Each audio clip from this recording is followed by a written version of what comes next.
Hi everyone, welcome back to our channel. In today's video, I'll show you how to create a folder on the Wrike website in 2025.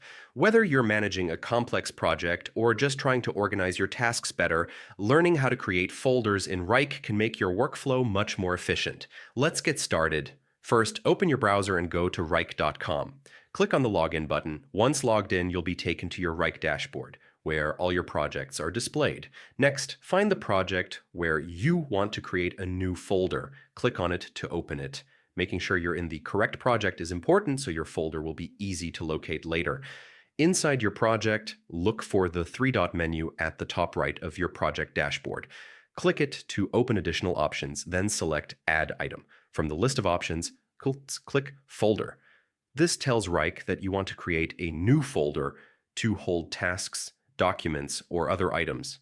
A prompt will appear asking you to name your folder, so type a clear and descriptive name so you and your team can easily identify it later. Finally, click Create. Your new folder will now appear inside the project, ready for you to add tasks, files, or subfolders as needed. And that's it.